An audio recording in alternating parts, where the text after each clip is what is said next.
Well, it's great to be here at the Business Standard Awards event, and I thank Nandan and Ashok for inviting me to speak here. And I thought I'll talk about the coming great disruption.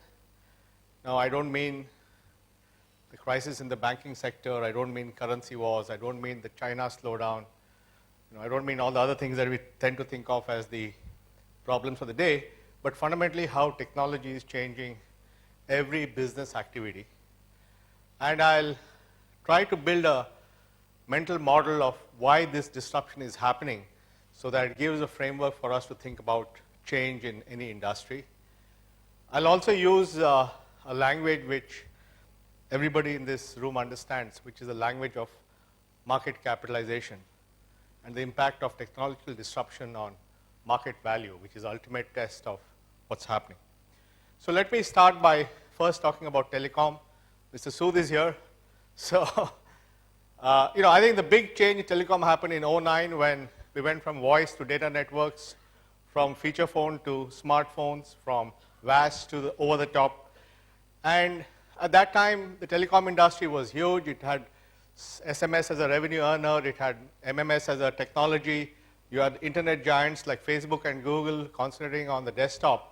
But the disruption in this game actually came from none of these large companies. It came from a small company called WhatsApp, built by a Ukrainian immigrant, which basically said, use the phone number as the contact basis to get the virality of messaging. And this company started with messaging, which at that time was 15% of telco revenue. Today, this company does more messages in a day than all the telecom companies put together. They do 30 billion messages a day, whereas all the SMSs of all the companies, Verizon, AT&T, Vodafone, Airtel, everybody is just 20 billion. And this company has basically 40 engineers. So one company with 40 engineers has disrupted the global messaging business. And now with 1 billion active users, they're going to offer voice. And the whole debate today about net neutrality and WhatsApp is fundamentally about if these guys offer voice, then what happens to voice, right? So this is a very fundamental disruption which happened in the telecom sector. And I took two companies, and the same thing happened with Skype on the international side. So currently the minutes on Skype, which is a VoIP product, is much more than the minutes of all other, which is bigger than any one telco. Now let's see what is the impact on market cap. I looked at two companies, Apple and Verizon, from the time that the iPhone was introduced in 2007. And you can see that before the iPhone was introduced, the mobile operators decided which phones to sell. They would decide whether it's Motorola or Eric or whatever phone that was there of the day. Apple changed that equation with the iPhone, and if you look at the market cap of Verizon in the same period is stagnant, whereas Apple became the world's largest market cap, and today it's that and Google is number one. So there's a direct impact of this switch to smartphones, this switch to messaging. And this shows how one disruption which nobody notices changes an entire industry. Now let's look at, so basically the old mode was licenses disrupted by over-the-top, and this new mode was network effects. If you have 1 billion customers, then you can do a lot of things with it. And today on the phone, the messaging app is really the place where people spend their time, and that creates the engagement that you need to do other things. So this is fundamental disruption that happened in the telecom industry. Same thing happened with retail. In 2001, Borders was sold through Amazon. Borders owned their own website in 2008, and by 2011, they filed for bankruptcy. Now I looked at going back to market cap, I looked at Amazon versus Walmart versus Best Buy. And you can see the difference for the last 10 years, how the Amazon valuation has gone up, and both Best Buy and Walmart are really at the same level. The dramatic divergence of market cap with the e-commerce player compared to physical retail. And the thing about Amazon was they never increased their profits. So no matter the growth in revenue, they maintained the profits at zero or a very small amount. And by maintaining profits, they pumped all their surplus cash into growth, which led to a market cap of over $100 billion. This is what's happening in retail. So here again, physical distribution was disrupted by e-commerce, and the new modes became market share, about servicing the long tail, and a relentless focus on growth and innovation, because Amazon used the e-commerce platform then to launch cloud services. And Amazon Web Services today is the world's largest cloud provider. It's not IBM or any of the older companies, but Amazon is the world's largest cloud provider, and in fact, a very profitable part of the business. So this again shows how disruption leads to new players, and the moats or the strategic levers they have are very different from the old world. Let me talk about your industry. I hate to do this at a newspaper event, but let's talk about papers. You know, obviously we have had radio and television earlier, but what's happening in media? This is advertising revenue of the print industry in the last few years. Look at the dramatic drop in print ad revenue after 2000 and going towards 2013. This affected every newspaper and magazine because all the ad revenue migrated from the print world to the digital world, essentially to people like Google and later on to Facebook. In 2012, the advertising revenue of Google alone was more than the ad revenue of every print and every magazine and every print newspaper in the US. That is the kind of revenue migration that happened from print to digital. And so I just looked at Google versus the New York Times valuation, right? So in the same period, last 10 years, Google has gone up more than 600%. New York Times has gone negative. New York Times valuation, I think, is less than $1 billion. The Washington Post had to be sold to Jeff Bezos. So all the issues with newspapers, whereas all the value migrated to Google, which has now become the most valuable company in the world. This is on newspapers. Now let's look at cable. This is a comparison of Netflix versus Timecast, Time Warner, Comcast, and Dish. These are the three big cable companies in the US. The moment Netflix went to streaming and started offering, their distribution on the web, their market cap took off, and people call this phenomenon as cutting the cord. You no longer need a cable connection because you're getting your application over the internet. And now they are also in the business of creating their own content like House of Cards and Agent, Orange is the New Black. In fact, House of Cards is the first show created for the internet which has won Emmy Awards. And you can see that how the value has migrated from the classical cable companies to the Netflix, which provides essentially streaming of video across the world. And now they just launched in India. Now, coming back to India, this is a company I introduced Mr. Nandan to the other day called Daily Hunt. Earlier, it was called News Hunt. It's a techie company. It's not a content company. Its strength is it figured out early how to provide Indian language content on a smartphone. So they really have software which allows you to take content from Dainik Bhaskar or Dainik Jagran or Mathrubhumi or whatever and show that on the smartphone. This company has 22 million monthly active users. The entire readership of the newspaper business is 24 million.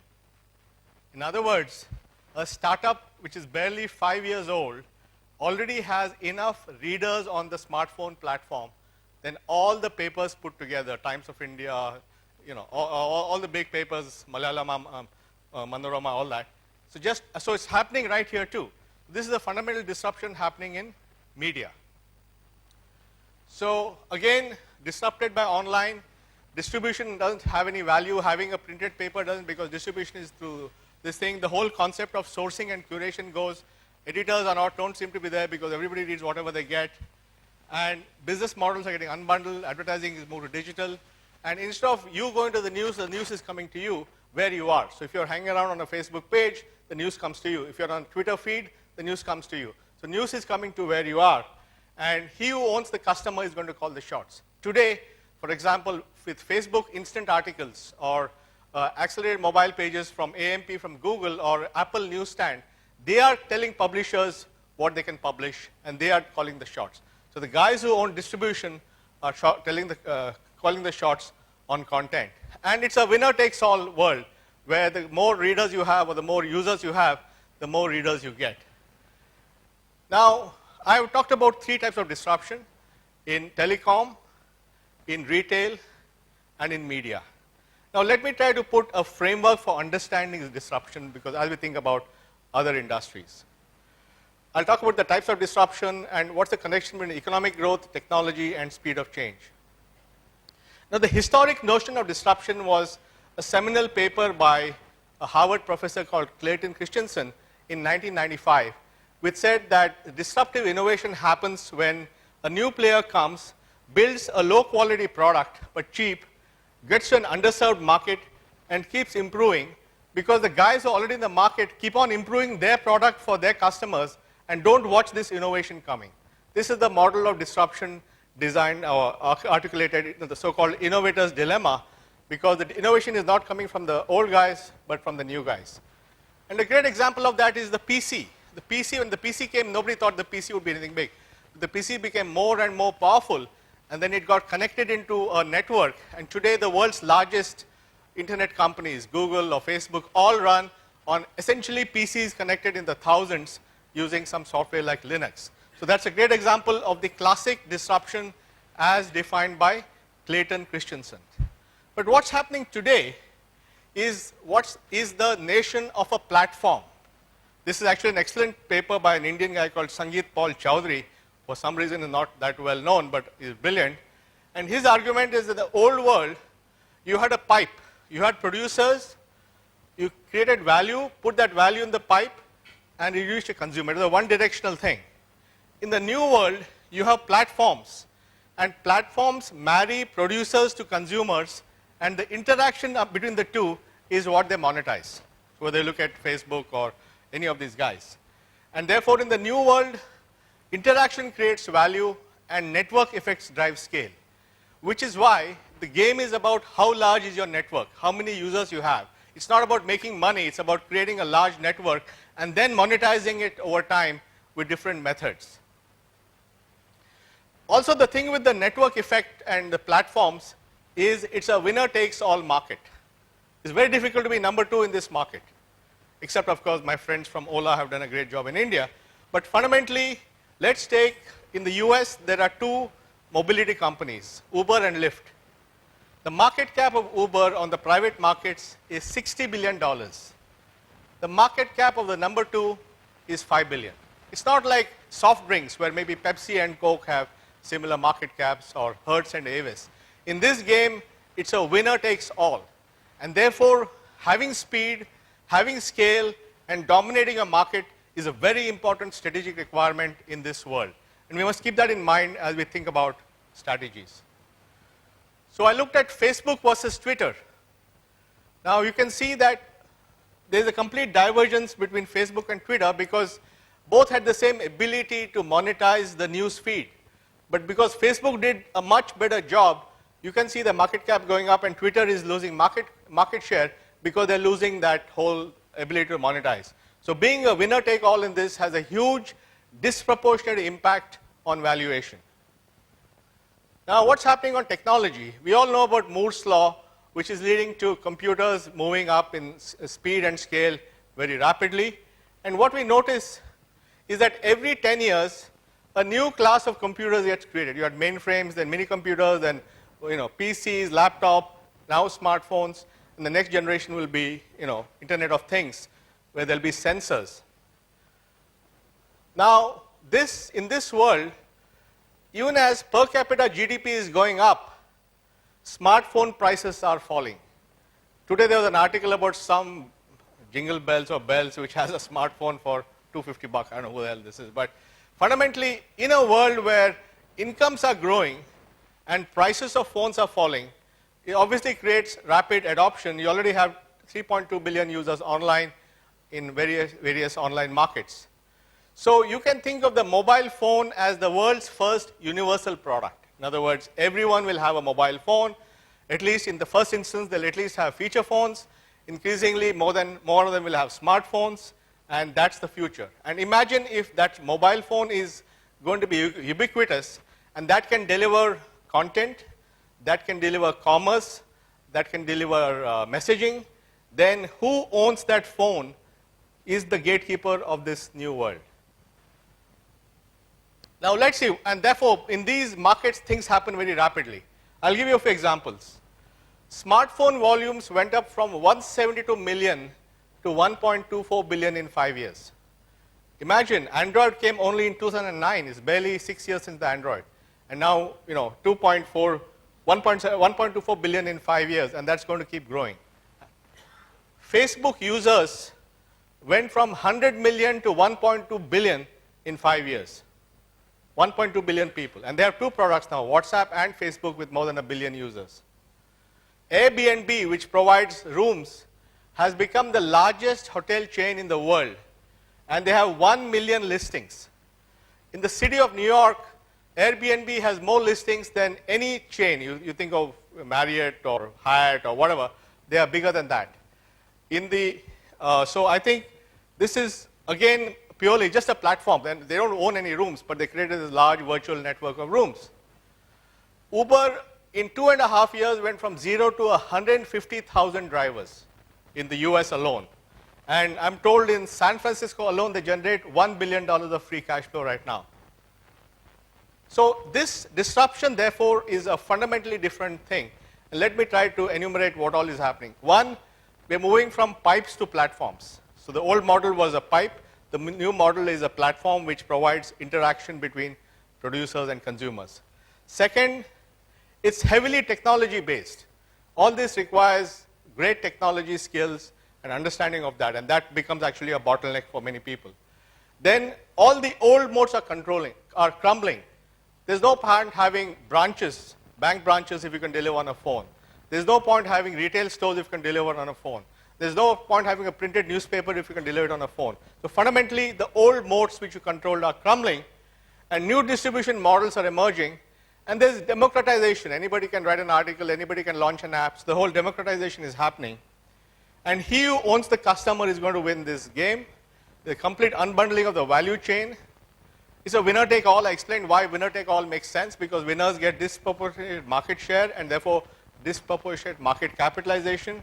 Speed is critical, which is why the guy who gets there first wins. That's why it's what happens in 2-3 years, very important. And the barrier of entry is falling because you can have any new disruptor buying computer time on Amazon and starting a company, and therefore you reduce the barrier to entry. So this is all the drivers of disruption, and it's happening in sector after sector. I just gave you 3 examples. Now let's look at, and the smartphone is the new gatekeeper, because if the smartphone is going to be the access point for all these things, then the guy who controls that, and this entire battle today between Facebook, Google, Apple is about finally how do you control access? How do you make sure you control the access to the app? How do you make sure you control identity, authentication, payments? It's all about who's going to be the choke point of the new system. And this new world requires new skills. Understanding that owning the customer is the most important thing.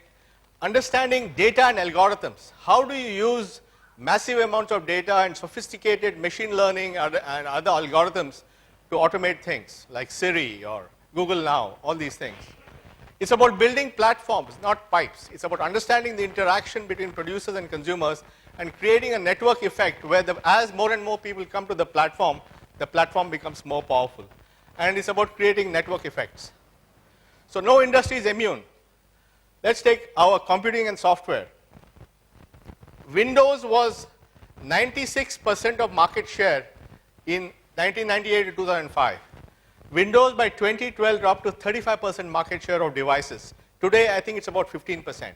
So very rapidly, the dominant operating system came down very quickly because of a shift towards phones from PCs. So I looked at IBM versus Amazon, and you can see the market cap. IBM could have been the biggest cloud player, but it became Amazon. And think about it. IBM plus Oracle plus Microsoft plus Intel plus HP plus Dell has a value of about 900 billion.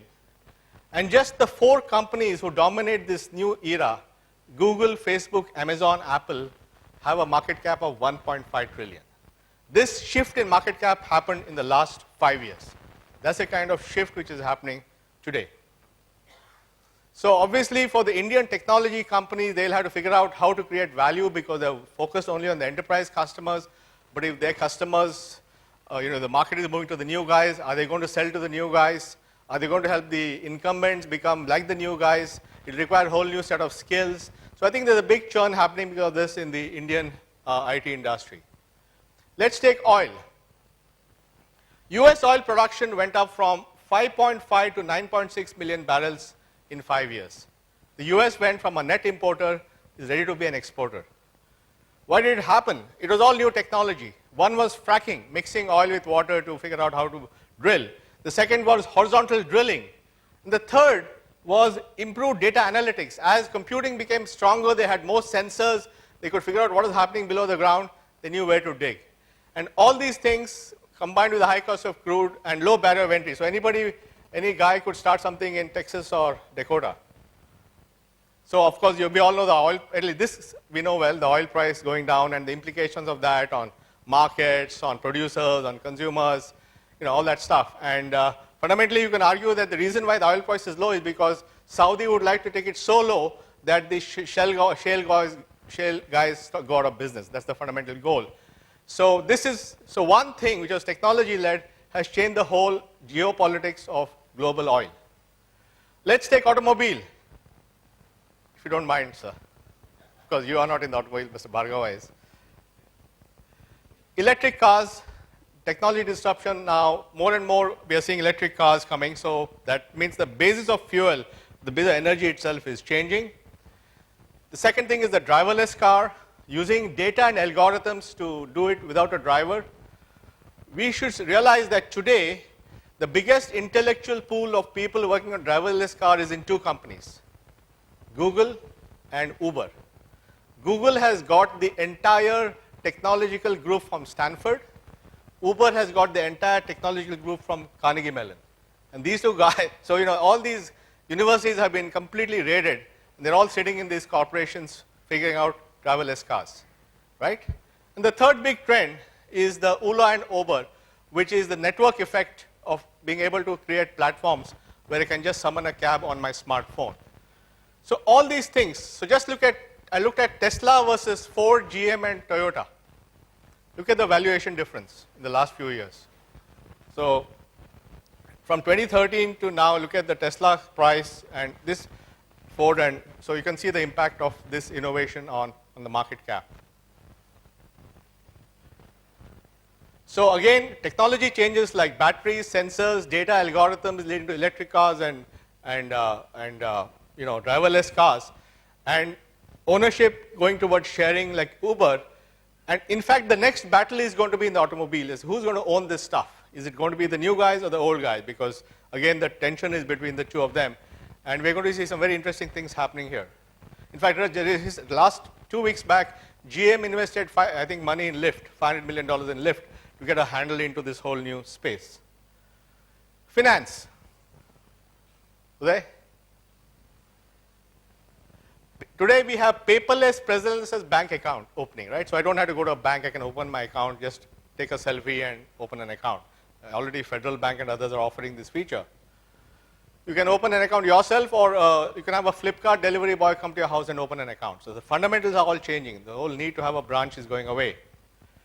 And in the historical model of the bank, you have to show your ID, some wet signature, a lot of documentation, get a loan. Some loan guy was taking a decision, cash, ATM, all this stuff. All this can be done on the phone. Everything that a bank does can be done on a phone. I can, using all the technology now, we can sign electronically, we can pay electronically, we can have algorithms for underwriting. The whole thing can be on a phone. And that is accelerated by regulatory innovation. Think about it. India had nationalized 20 banks from 69 to 80, and no new banks were allowed till 1993 and 94. And then 10 new banks came, IDBI, ICICI, and so on. And then a few years later, 2 banks came, Mr. Kotak and Yes Bank. And then another 10 years later, 2 banks came, IDFC and Bandhan. And then in the last 6 months, 21 new banks have been set up. 21. More banks in the last 6 months than the previous 60 years. So there's a certain step function in competition by the arrival of 21 banks. You can call them payment banks, you can call them whatever bank, but they're banks. And the fact is that the competitive intensity of the banking industry is going up at the exact time that technology is disrupting it. What do you think about what will happen to some of them, right? And then the NPAs and all that too. So this is the whole thing. Now, when you think about banking, there are really fundamentally three things we can think about, right? Providing payments, because payments is the, the transactional stuff that gets you in. Lending and using, lending, and the whole so-called CASA and all. Everybody wants CASA, cheap deposits, lend, margin, all that stuff. All these three are under threat. All these three are under threat. Because somebody on a phone can offer a payment product. Somebody on a phone can use data and algorithms for lending decisions. And somebody on a phone, once this app becomes the app of the consumer, then the CASA deposit comes to that guy. So all the three things that make money for a bank are under threat. I'll give you two examples. The NPCI, which is a phenomenal organization, has launched an immediate mobile payment service called IMPS. In 2011, in 3 years, the value of transactions of about 60,000 crores on IMPS far outbeat the Indian money order introduced in 1880. In 3 years, one technology replaced the tried and trusted money order, which now has been shut down. And today, IMPS, a product less than 5 years old, has 30% of India's remittance market. Payments. Today, the largest number of transactions in the payment is not done by a bank. It's done by Paytm, Paytm Karo and all that stuff. Paytm had 36 million transactions, and the second best was HDFC with 30 million. Now, the value is very low, so it's not by value. I'm talking about transactions, because his value is very low because he's doing recharge and this and that, whereas the banking transactions are thousands of rupees. But the fact is that a player which began basically 3-4 years back already has more transactions than any bank in this country. And this guy's got a bank license. So in this disruption, mobile, algorithms, data, completely paperless, new players. So I think all these things is causing disruption in the financial services. So I've talked to you, I think we talked about, my point is that this disruption is happening across the board in many, many industries, and market cap is showing. Now let me come to some of the Indian aspects. In India, the smartphone is already at about 150 million. So is that fair or more? 200 million. I made this presentation 1 month back, so I think. The estimate is that we are adding about 25 million smartphones a quarter.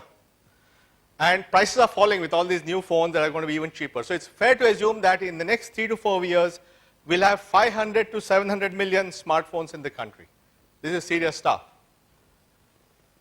India's e-commerce is already highly mobilized.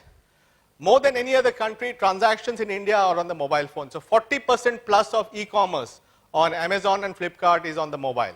So already we are more mobilized than anybody else. And then the move to cashless. India is on the verge of a revolution of going cashless. And why is that important? Because cashless has many implications. Cashless improves efficiency, it brings in transparency, it reduces all kinds of things, and it creates a digital footprint for people to borrow upon. I'll explain that a little later. So today, only 5% of the economy is electronic, but the move to cash has started in 5 different ways, 4-5 different ways. Last year was the first year that electronic clearing in India caught up with paper clearing, and is going up, and paper clearing is going down. So electronic clearing is ECH, NACH, IMPS. So in the next few years, you will see electronic clearing becoming more and more dominant.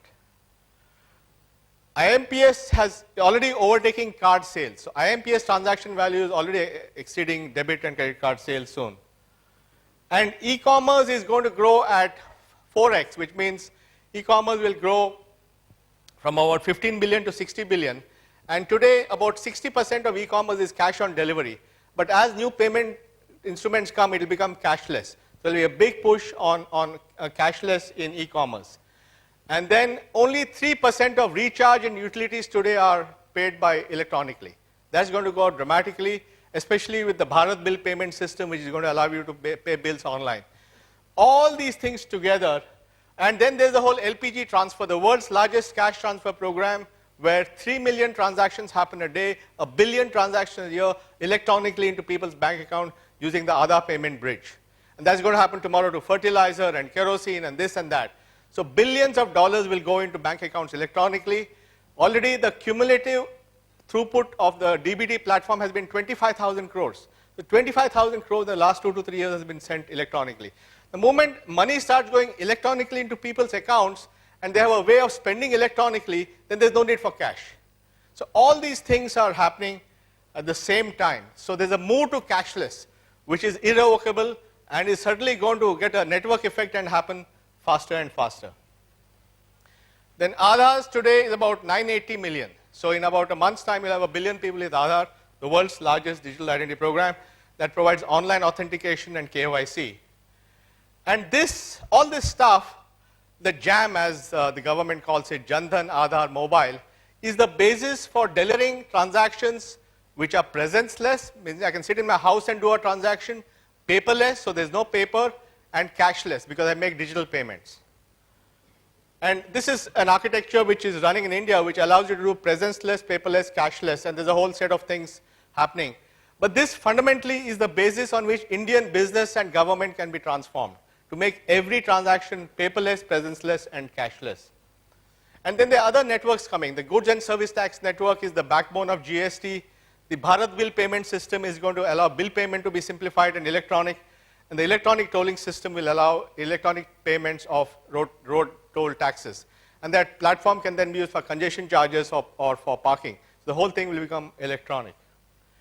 The other very important thing which is happening is that India is going from being data poor to data rich in 3 years. In other words, people who had no digital footprint suddenly will get a huge digital footprint. You will have the footprint of their social media, you'll have the footprint of their mobile consumption, you'll have the footprint of the digital payments, you'll have the footprint of the taxes they pay. All these things will become electronic. And that combined with machine learning and algorithms means that you can design things very differently. In other words, you can now start using people's digital footprint to decide what credit they get. So lending will no longer be based on assets and balance sheet analysis, but looking at transaction. Transaction patterns will help you in deciding the lending. Now, all this will lead to a dramatic expansion in market size. The beauty of what is happening today is market expansion and inclusion are happening simultaneously. In other words, the reduction in costs, reduction in technology will allow markets to expand. And because it is reaching a lower cost, it allows more people to enter. So the government's goal of inclusion and the market's goal of market expansion have now come together. Very important. Because earlier, when government did inclusion, they did it at loss. And markets only focused on the creamy layer because that's where the profit was. For the first time, government's goal of inclusion and market goal of market expansion happening together. We did a study for SEBI. There are about 10 million people who invest in mutual funds. Now, in a population of 1 billion, 10 million people investing in funds is very low. And we figured one of the reasons for this is the cost of onboarding a mutual fund customer. You have to go and do some wet signature, in-person verification. You go and check his face to see if he's a real guy or all that stuff. It costs anywhere from 700 to 1,500 rupees to onboard a mutual fund customer. Once we make it electronic, paperless, cashless, the cost of onboarding a mutual fund customer will drop to 10 rupees, like the mobile guys have done. Now, if you can bring a mutual fund customer at 10 rupees, then 100 million families can now invest in funds, because the return on that, he has to only invest 2,000 rupees to get a return for the distributor. So suddenly, the lowering of costs is dramatically expanding markets. Very important to realize. And this is going to happen in financial services, in every industry, because the costs are going to go down. So, disruption, you agree disruption is inevitable. I hope I've convinced you guys, whichever sector it is. It will happen at speed and scale. The telcos did not know about WhatsApp till it was too late. They were busy arguing about MMS formats and whatnot. I don't know what they were doing. But they just didn't see it coming. It came from left field and boom, before they knew it, 100 million users in India. These are winner-takes-all markets. So the guy who quickly builds scale at speed is going to win this game. So it's all about speed and scale. Consumers will be in charge because the consumer will be able to, with a flick of a button, change his supplier. So your switching cost will be very low. All distribution will be via the smartphone. So the gatekeeper will call the shots. You want to launch content, you'll have to go to Google and talk about how to use their AMP, or go to Facebook and get a location on instant articles. The distributors are calling the shots. Market value will be created and destroyed in the billions of dollars. Let's be clear. So we need to be clear where it's going to go, where it's going to come. In India, we are fortunate because we have open platforms. I mentioned that India has much more open platforms than anywhere in the world. Indian stack provides a level playing field because what's happening in the West is the internet giants are controlling identity like Facebook Connect and Apple ID and Google ID. They're controlling authentication using Apple Pay or Touch ID. Basically, they're controlling payments. Today on Apple Pay, you could be using anyone, but Apple is controlling the payment. So you actually see a situation where the gatekeepers are controlling these things. In India, because we have built these as open platforms, we can create a whole new category of apps which don't rely on the big guys. And we will go from data poor to data rich in the next 3 years. And as I mentioned, lower cost will have a 10x reduction in cost of customer acquisition, cost of transactions, and the value. And this will lead to a 10x growth opportunity. I think this is the most fundamental thing, that inclusion will now happen due to market forces because of the reduction in costs. And because of all these things, and because now we know what's going to happen, incumbents and newcomers have the same opportunity. I'm not taking sides on who's going to win. Incumbents have advantages, incumbents have disadvantages, startups have advantages, disadvantages. But whoever it is will need to know how to deal with data, how to deal with algorithms, how to use the smartphone, how to understand platforms, how to understand network effect, how to get speed, how to get scale.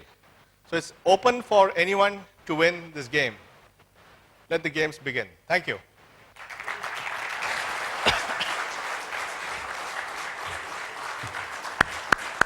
Thank you. Fantastic.